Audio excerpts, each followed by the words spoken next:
You may feel that the world is pure chaos and that the problems we have are too complex to solve. But today's guest challenges us to rethink our approach to this volatile, uncertain, changing, ambiguous world by reframing knowledge management. And part of that reframe requires social learning. Hi lab mates, welcome to the Social Learning Lab, a podcast about social learning at work. Today, we're going to talk a lot about knowledge, which is what many of us are trying to acquire by learning. And I'd venture to say you'll leave feeling a little lighter and more hopeful. It is our distinct honor and pleasure to introduce you to today's guest, Dr. Laila Marouf. Laila's new book, Knowledge Mindfulness, The Interconnections That Help Leaders Transform Their Business and Life, was just released by Forbes this October.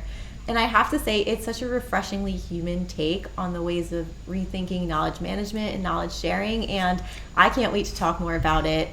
Laila's work is driven by her diverse lived, academic, and professional experiences and founded in broad interdisciplinary research. She grew up dreaming of a career in medicine, went on to study computer science, then veered in a new direction, gaining a PhD in information science with a focus on knowledge management. This led to a long and successful career as a professor, researcher, consultant, and academic leader. In fact, she spent 2 decades studying, teaching, researching, and consulting in knowledge management, knowledge sharing, knowledge behavior, and publishing over 35 peer-reviewed articles. That is quite a feat. Today, Laila is the Chief Knowledge Officer and founder of the Knowledge Mindfulness Group, a pioneering organization dedicated to evolving and elevating leaders' knowledge mindfulness using the groundbreaking integrative methodology of knowledge mindfulness framework. So thank you so much, Laila, for being here with us today. We are really excited to get to learn from you, and it is a true pleasure for all of us listening. Thank you, Nicole, for having me. It's a pleasure really to be joining you in this great podcast. I've listened to a couple of your episodes and I'm so excited to be part of this. Thank you. Yeah. So let's dive right in because, we think about social learning, we're thinking about this transfer of knowledge all the time. And so, reading your book and getting to talk to you, I just saw so many ways that this needed to be said. All of the things you are saying in your book are things that we need to be hearing, listening, putting into practice in our lives. So could you just start by telling everyone a little bit more about knowledge mindfulness? Sure. I think knowledge mindfulness is a coined concept that really I thought about stretching, reframing knowledge management, reframing knowledge, how we look at knowledge. So it really came from that perspective. And again, it's a practical framework too. So that's the nice thing about it. It's not an abstract concept. No, it's a practical framework that really means wake up, leaders. Be consciously aware of the totality of your knowledge and the need to keep evolving that knowledge. Why? Because we are living in what I call in the book a VUCA world, a very volatile, uncertain, changeable. And I think we all experience that firsthand. Why? Because again, we kind of are thriving for what I call a holistic success. And that's more like the mix of the tangible and the intangible success. Because usually we kind of focus on one and not the other. And in this book, it's all about the integration. It's all about that integrative approach of how we look at things, especially how we look at knowledge. And that's where the totality of our knowledge came from. I see. So can you tell me just a little bit about that totality of knowledge? What does that mean to you? Okay, I think for 20 years between my PhD studies, between my teachings, my whole focus in my life, in my learnings, was all about learning from what I call the external knowledge. What I mean by that is the knowledge of others. So, for instance, this podcast is an external knowledge. The books, the conversations, the databases, everything that is not tacit inside us is what we call external knowledge. And all our focus was, like externally most of the time. But then I realized that a big part of this is really what comes from within our internal world, our internal knowledge, what I call our internal self-knowledge. And I think knowledge mindfulness kind of, shed some light on that area where I think it was mentioned in many books about, insights, values, things like that, but with no mention of a practical framework of how do you do this? How do you mix this? How does it make sense even to integrate these two parts together to emerge what I call it, because it's an emergent substance or energy or cognition or whatever you want to call it, that really feeds back to your self-maturity and your impact and leadings and everything in the world. So that's where the totality of knowledge comes, internally and externally, and how they're integrated together to help you behave in a certain way, communicate in a certain way, take decisions in a certain way, which I believe, in my perspective, in the knowledge mindfulness framework, that the capabilities, the impact is huge. It is more than the sum of the parts. And that's where I think the magic happens. With that integration, what you get out of that is just incredible. It's definitely a more holistic way of thinking about knowledge. And so maybe this is just a good moment to pause and say, this is different than knowledge management as we think about it now, right? You're saying the external versus the internal. Can we just really pause there and restate it? Because I think people need to hear this and maybe they don't understand it on first take, right? So there is a difference between knowledge mindfulness and knowledge management. How would you describe that, Laila? I think the most apparent and very distinguished difference is the word management. If you look at the two terms, you see knowledge management. So the whole focus in the processes, in the rules, structures, everything is externally, because it's managing knowledge, right? So that is, I think, where I had that, let's say, not discomfort, but a big question mark. Can we really manage knowledge out there? So what I mean by that is the word management, I don't know, it just gives me that feeling of control, of dictating something, external rules, external guidelines, external everything. And then I thought, knowledge is so personal, right? It comes from you, and you're the one who really owns all of that. You're the one who absorbs everything. You're the one who applies everything as a person. So really, is it management, or do we call it something else if you're talking in an organizational setting? Can you really manage people's knowledge? Or do you attend to people's knowledge? Do you encourage people to share knowledge? Do you create an environment where you can nurture and you can coach and you can even have that energy, that presence, where you invite people into that nurturing culture that really helps people to give more and to share more? And that's where I think the biggest discomfort that I was feeling. And I put that word mindfulness because of that. It's about both being aware, being consciously aware of the totality of our knowledge, and also preparing kind of our environment, internal environment, to pay attention inwards. When I say pay attention and be aware of your self-knowledge, because I don't think we were ever taught how to do that. Even if we were, it was so fragmented, Nicole, so fragmented. Like there's a big focus, for instance, maybe on our physiology, right?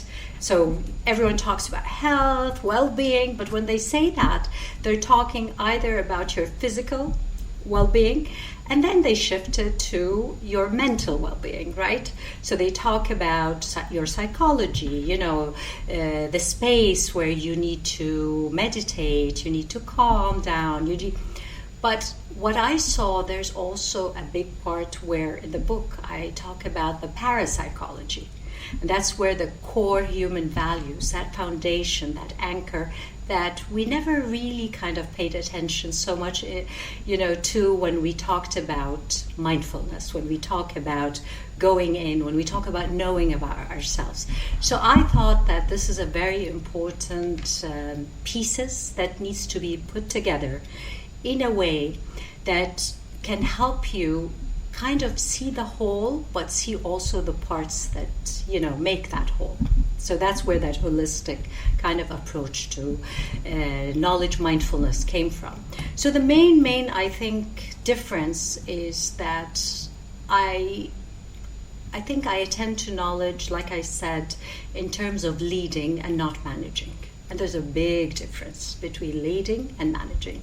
And that's the biggest difference when you look at knowledge management. Because I think most of the efforts, most of the activities that goes on really addresses more the products of knowledge, the information that's out there. But we want to talk about the essence of knowledge. If we really want to attend to that, I think that's going to be very difficult to manage people's knowledge. You just trigger, you nudge, but you can't really manage, in other words. Yeah. I also just think about, this is not quite in the book, but you talk about knowledge management, and then we had another guest talking about memory, and so like even the knowledge you have isn't always accessible to you in that moment. So being mindful of what you have access to it's a really wonderful way to think about it. And leadership, right? I think there's a huge call right now for we need better leaders. Maybe this is always, but the subtext you're saying is attending and leading versus boxing and managing. And so it just seems very much something we need right now in this, the whole world is changing, right? We know that. I think, Nicole, when you say we need better leaders, for me, I look at it again with the lens of the totality of our knowledge. I look externally at the problems we're having now in the world, these complex problems, really, right? And you see, for instance, that, some leaders, they focus, let's say, on climate change as a problem, as a very complex problem, or some other people focusing on the political or this.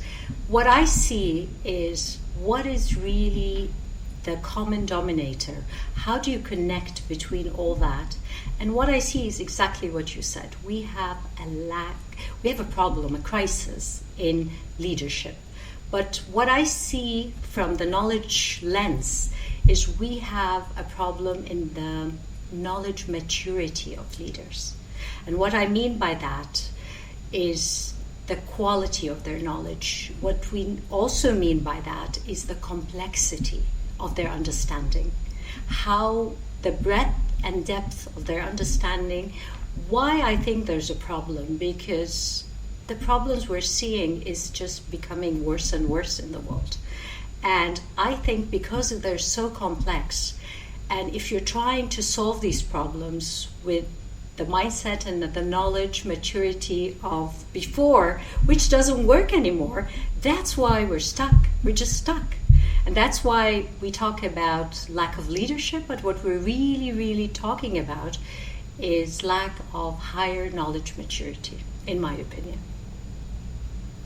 So that takes me to the question I really wanted to ask next. How can we develop knowledge maturity? And so that's a little bit vague. I mean, you could take that to mean as a culturally, or you could take it to mean an individual. However you'd like to take that one, Laila. Actually, in knowledge mindfulness, I truly kind of put the ball in the individual's court, where I think every one of us should take responsibility for working on evolving their knowledge maturity. When I talk about leadership, it doesn't have to be someone with a title. I really mean someone who really needs to lead their life. And I tell you why.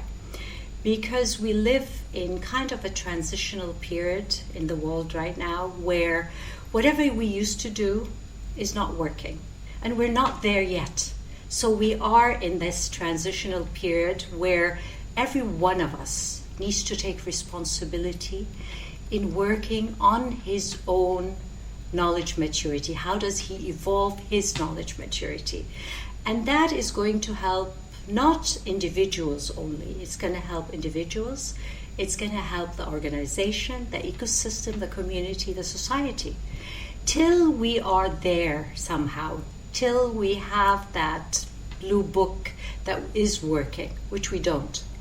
So that's where I think every one of us needs to work on evolving his knowledge maturity. And I know your next question would be, how? Where do we start? Yeah, what do I do?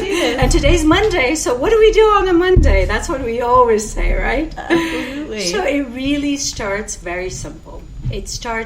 I have this process that I call the 3 C's loop.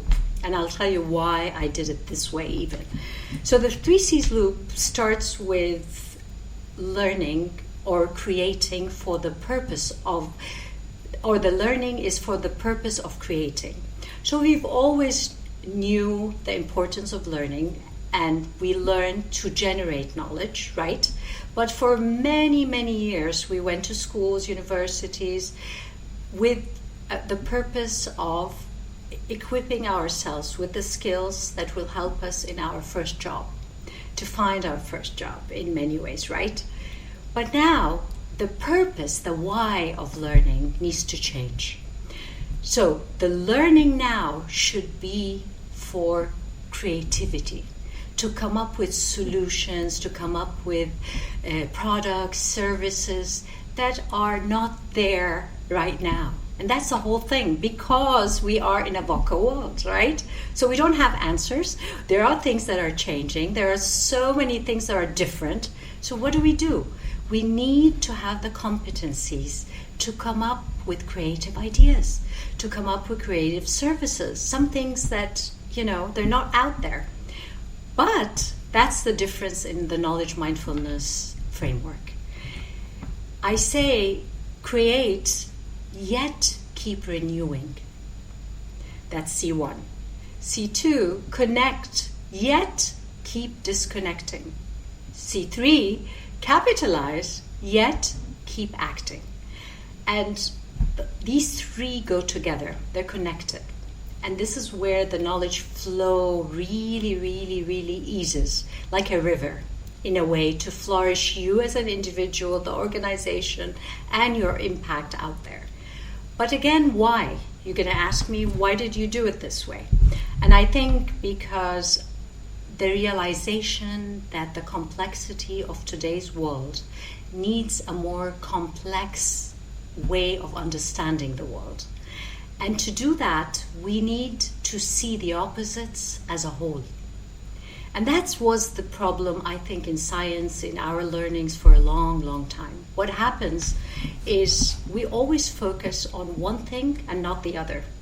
So what happened is we went deep into specializations. We went deep into, and that's a great way of learning. I have nothing against it. But it is time to recognize both. We are zooming in on the parts to understand and to see, but we need to zoom out on the whole and to see these 2 parts as allies, as working together to move us forward. So we don't neglect any part. And we understand that the most important thing is, when do we use this part and when do you use that part? The timing. And that timing comes from your sense making of what's going on out there and what's going on in there. So that's the fun part, I call it, because honestly, that was a realization for me, Nicole, that what I mean by that, I've always kind of, like I said, depended on books, conversations, everything that's coming out there. And what I mean by that, what I call it now, is borrowed knowledge. So I take everything and I use it like, oh, okay, this is great. But now, no. I do take it, I do try to interpret it, digest it. But then I ask myself the hard questions. Does this work for me? Is this aligned with what I'm feeling? Is this really doing me right? So all these hard questions, that reflection, what it helps in is really, do I weed what's coming in? Do I take something out? Do I read what I have learned? Maybe in the last 20 years, 30 years, what I learned from my parents, what I learned from my culture. That is the renewing part. And that's what's so important. It's not just bringing in, it's also digesting it and making it your own. And when I say that, you need to apply it and validate it and test it. But you don't only test it out there. You need to align it with what works for you internally. And this is where that renewal part. And the same thing with connecting and yet disconnecting. Because again, you hear every day about the importance of collaboration, working together, You're talking about shared learning, for instance. But we're not paying attention to the disconnection. We need time to digest.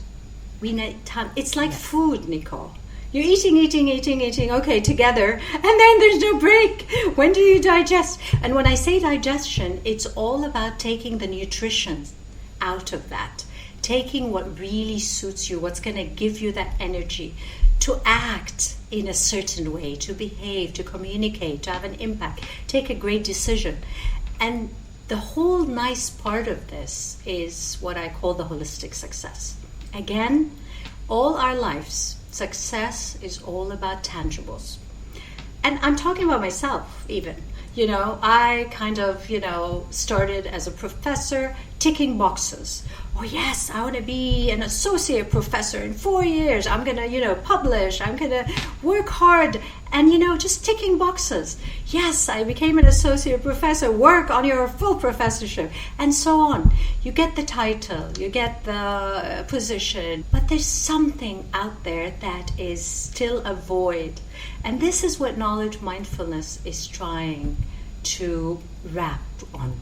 That success is both tangible, which it comes with the position and title and money, which we need in our lives also, but not to forget the intangibles. The sense of growth, the sense of development, that fulfillment that you're doing good, you're helping others. That's a great, oh my God, I can't even tell you that fulfillment you're going to feel out there when you really have that. And it comes from recognizing the totality of your knowledge, recognizing those core values that you want to tap into. And that's what makes that anchor for all of us in the middle of this chaos that we're talking about. So yes, this is the 3 C's loop in a nutshell, a book that took me 2 years to write. I'm trying to explain in like 2 seconds, but I hope it is clearer, let's say. I think it is. It's so I appreciate that you call it the flow, because my immediate reaction would be to say it's about balance, but it really isn't. It really is about this flow through all the different parts. And so what Laila just said is true. Her book has so much great stuff in it, even about how to apply knowledge mindfulness. And so definitely go read the book in addition to this conversation, because there's a lot that's being said, but there's also a lot more that can be said. So I hope you'll check it out. And then I was hearing what you were saying too about, so I'm taking it in, the shared learning, the collaboration, and yes, our company does advocate for that, but what you said is so important, and I hope people really hear that from, if you're an L&D person, the one nugget that I'm just honing in on is the fact that people need time, right? They do need time to sit and think about their values and how these things align or don't align. You don't want people to just connect and take the idea that they heard all the time, right? Easily influenced or easily swayed. That's not good either. Yes. So you have to find that anchor, as you said. Yes. And I think what I wanted also to say is that our knowledge is not set in stone.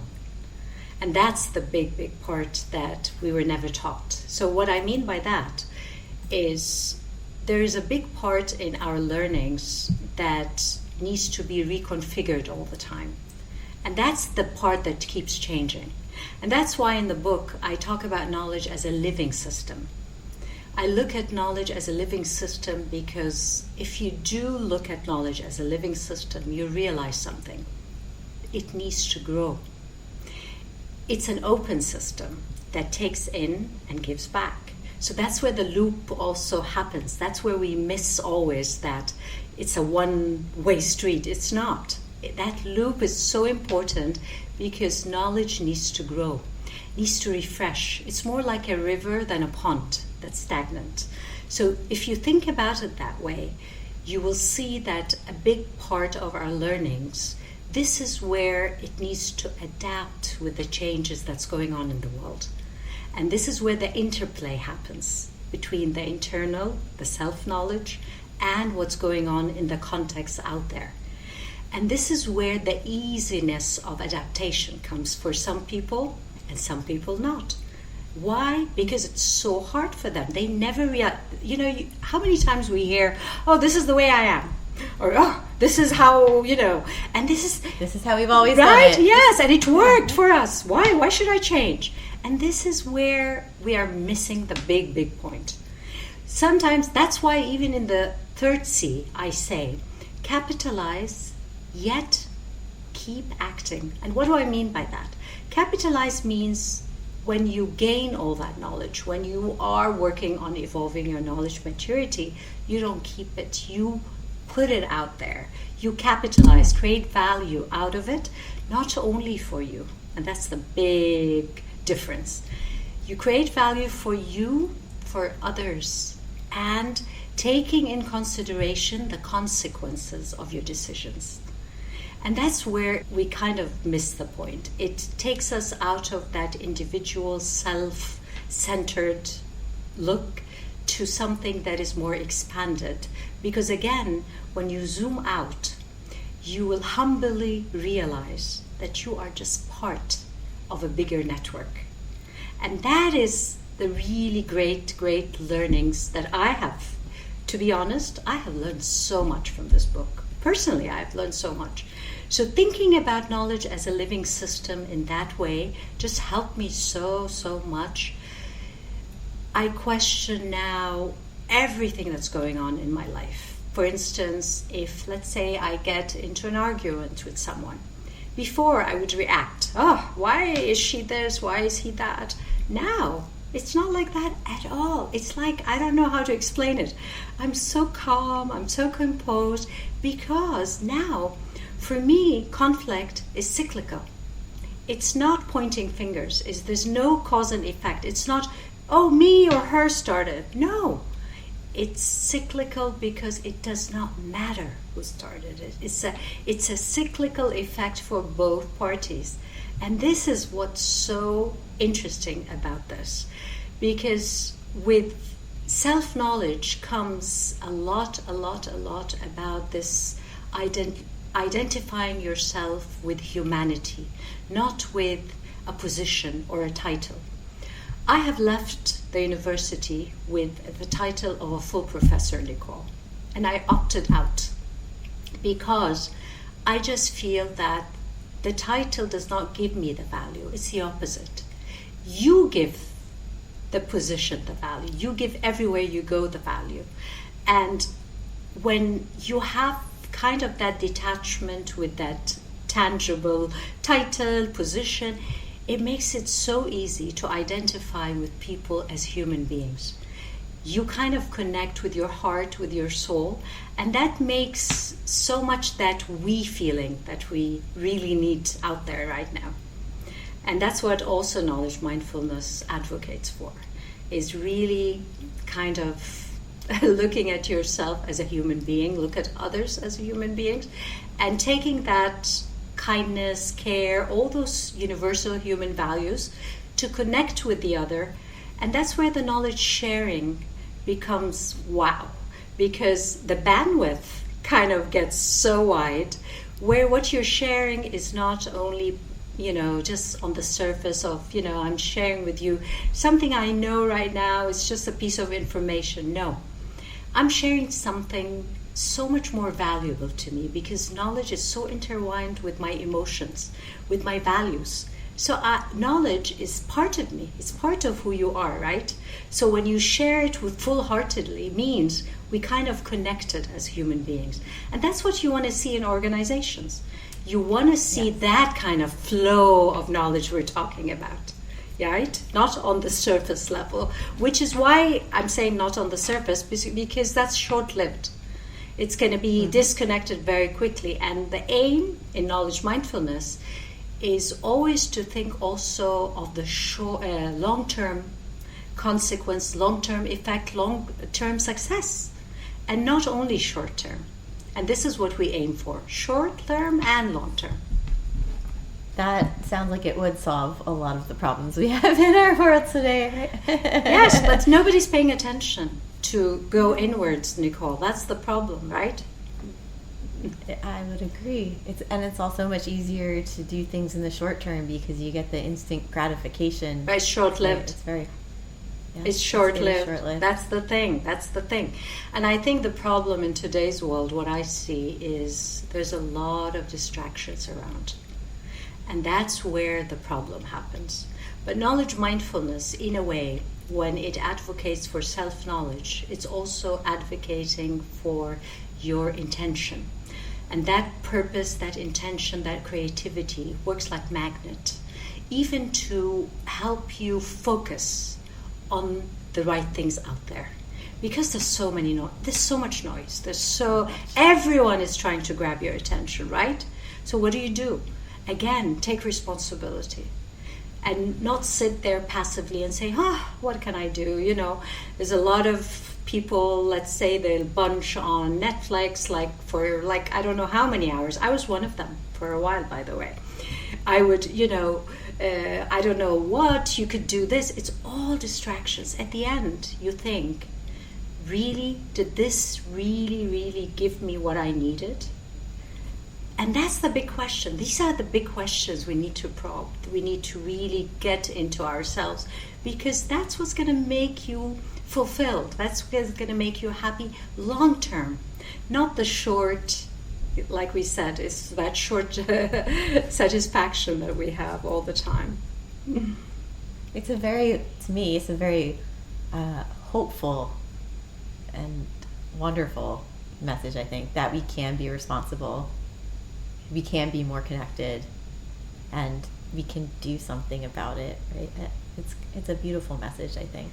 I don't see it only as a message. I really see it as reality, Nicole. I've lived it, and I'm living it every day. And I tell you, I really feel the difference. And not only me, by the way. My husband, my kids, my parents, they're all telling me that, oh my God, you're different. And I laugh because I say, okay, maybe that's the knowledge mindfulness effect. But it's truly is. Because I'll tell you, I never went inwards.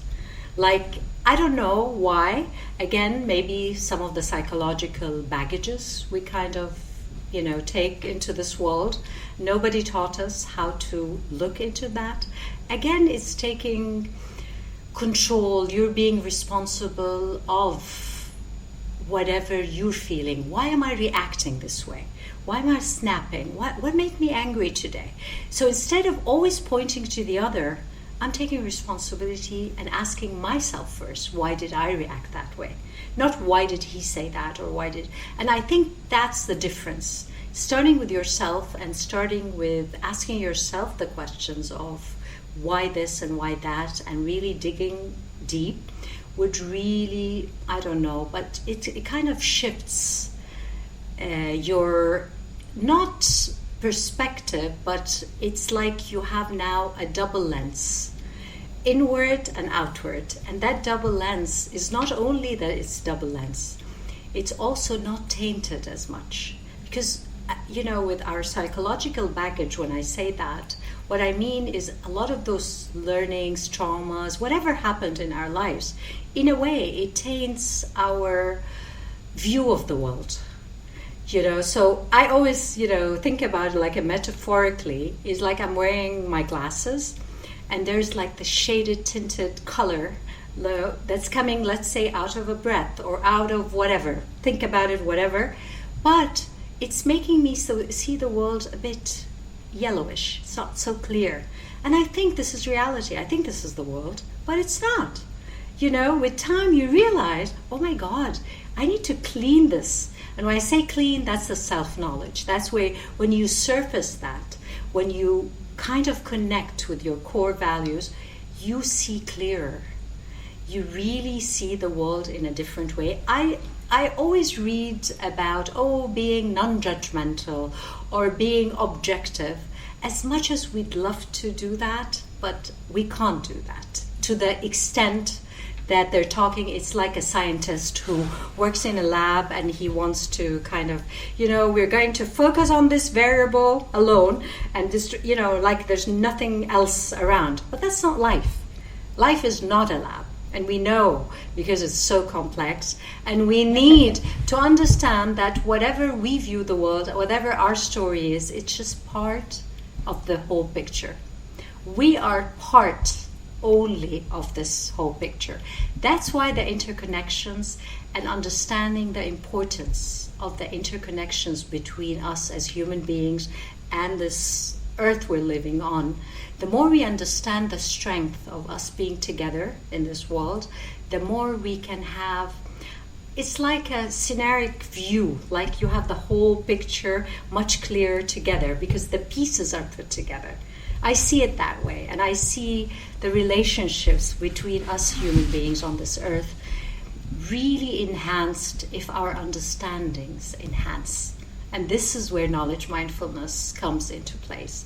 The need to enhance the quality of our knowledge, our understanding of ourselves, of each other, of the world. Why? Because all the decision making, all the actions, all the impact we always talk about, you know what? It starts with your understanding. That's the foundation. Everyone wants to jump into action first.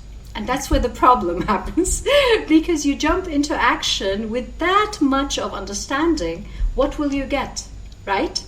And this is where I think our cushion of understanding has to be bigger and fluffier and flexible and, because then we'll respect each other's perspectives. I would never say now, why is Nicole saying that? Or, that doesn't come. Why? Because I understand exactly why Nicole could be saying that or could be thinking that, and I should respect that because it's your digestion of what's coming in, what's inside, and this is what's bringing that perspective into place in a decision you're making, in a problem you're solving, and being open to that makes you so much humbler.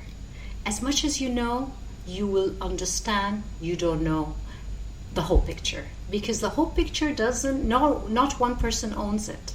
It's all these pieces put together that we need to come together to put it out there together. And it sounds like you are comfortable with that now and not fearful of the fact that you don't have all the pieces. No, I'm very, very, that's the irony, that's the nicest thing about this. Like I told you, it's being confident in who you are, what do you bring to the table, but being so humble in knowing what is your part in this whole story. And that too, the confidence and the humbleness come together. They're not opposites. And that's the thing. It's shrinking your ego in a way, in places, in times where it doesn't serve you well. It does not serve us well when it's that huge and that big. You know how I see it? I see it like it's blocking not only what we can see, what we can receive, what we can give. It just blocks everything. Blocks the air, it blocks everything. And we're looking at knowledge as a living system. So it needs to be nourished. Needs that, that air, that light to come in and to come out. Because the whole purpose when we lead with knowledge mindfulness, because you radiate that. You're not imposing on anyone. You're just, your presence, your energy, you're kind of inviting people into that. And this is why it's all about leadership, because it's more about involving than informing. It's more about nudging, encouraging. And this is where people will give you their hearts out. They'll be loyal. They want to work with you. They want to stay with you. Not because of only money and, tangible incentives. And this is where when we talk about internal motivation, this is internal motivation. The internal motivation means it's coming from there. It's coming from your heart, soul. You want to be part of the story because you believe in the story. And that's good leadership, to make people believe in that story, because you have good intention, not only for yourself, for also the people around you. You're creating a culture that nurtures every single person there to grow and develop. And if you have that intention to them, you will see your organizations grow, you see the impact, you see a lot of things, I think. And I'm not talking that abstractly also. I think the book shows you a lot of the tactics, a lot of the methods that you can use, but they're only tactics and methods. Again, I'm not imposing that on anyone because I know these tactics could change tomorrow. But I'm putting them as examples that, just take them as examples. Choose whatever you feel that works with you, but you need to test it. And that's part of the message. Experiment with this, because you will never know if it works for you or not. So test it, but test it on a small scale. I also talk about piloting. So whatever you want to test, because again, there's a fear of failure. We have this big talk about fear of failure, But again, what is failure? Failure is lessons learned, right? And it's easy said than done. But if the failure comes on a smaller scale, and that's why I'm saying it's being conscious about the risks you're taking, okay, and what is okay with you inside. So let's say you can risk this much. So let me test it, experiment it on kind of this much, because I can take that risk. And if it works, great, then implement it on a larger scale. But pilot it first and then learn from it, and that's how it goes. So there's a lot of those tactics in the book, Nicole, and I hope it will help someone somehow, somewhere. And that's kind of, what we all aim for, is helping each other one way or another, even in the smallest way possible. I think that's what brings that fulfillment for me, that I am doing good in this world, because that also, the feedback or the loop is going to give you so much good in that fulfillment that you're helping people out there. I am sure it will help many people, Laila. And if you are listening, I think this is just a good nudge to remember that, share your thoughts about what you've heard today. Share your thoughts about Laila's book if you get a chance to pick it up, so she can hear from your perspective, how you sort of taken in this idea of knowledge mindfulness, and we can continue to grow that knowledge together and internally. Laila, there's so much more we can say, but for the sake of time, I'm gonna bring us to a close. I think that was a really good place to land, thinking about who we can be as leaders and how we can start to implement these tactics and strategies in our lives. So if people want to learn more about your work, where can they find you? I think for now you can find me on LinkedIn. You can find me on my website, lailamarouf.com. And I'm hoping to build on that slowly but surely. But I think these are the two places right now that you can find me there. And there's a podcast that I started also. It's called the Knowledge Mindfulness Porch. And I like the word porch because it's that tranquil place that, it's open, it's safe, anyone can come in. So this is also a bit of, like you're saying, the place where people can maybe pick something and they can learn something from. Yes, so the links to all of those will be in the show notes. So if you're listening, you can go on Podbean and find the notes for the episode. You can find them in our community as well. And just to reiterate, the book is called Knowledge Mindfulness, the Interconnections that Help Leaders Transform Their Business and Life. And the podcast is the Knowledge Mindfulness Porch, all wonderful tools for us to use from Laila Marouf here with us today. So if it's okay with you, Laila, there's a quote in the book that I just really loved. I would love to leave us off with it today. Would that be all right with you?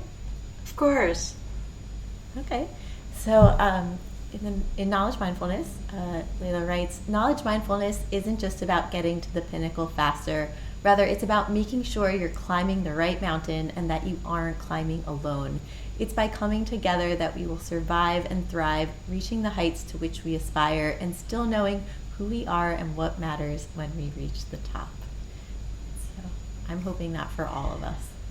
Let's hope that for all of us, Nicole, for all of us. Well, thank you so much for joining us today, Laila. It was truly a pleasure. I always learn so much when I talk to you, and I'm very grateful that you're, here to share with me and with our audience. So thank you so much. Thank you for having me, Nicole. Thank you so much. Really appreciate it. That was quite an episode, wasn't it, lab mates? I don't know about you, but it made me feel ready to take on big challenges. There was so much in that episode, so I'm going to try to distill it down to key takeaways that help us frame our practice of social learning. It's all about evolving your knowledge maturity by practicing intentional knowledge mindfulness. How will you create, yet keep renewing? Connect, yet keep disconnecting? And capitalize, yet keep acting? And how will you lead others to do the same? Now, let's put what we've learned into action with an experiment. You can download the full brief in the show notes or the Social Learning Lab community on Facebook. Practice knowledge mindfulness by creating a knowledge map and brainstorming ways to activate the integrated 3 C's. And of course, we encourage you to share your results in the Social Learning Lab community on Facebook to get feedback and insights from peers and do a little of that connecting that Laila advocated for. Well, thanks for joining us, and please, if you enjoyed the episode, give us a review, like, subscribe, and share it so we can continue to build a community of social learning enthusiasts. Until next time, keep making learning that matters.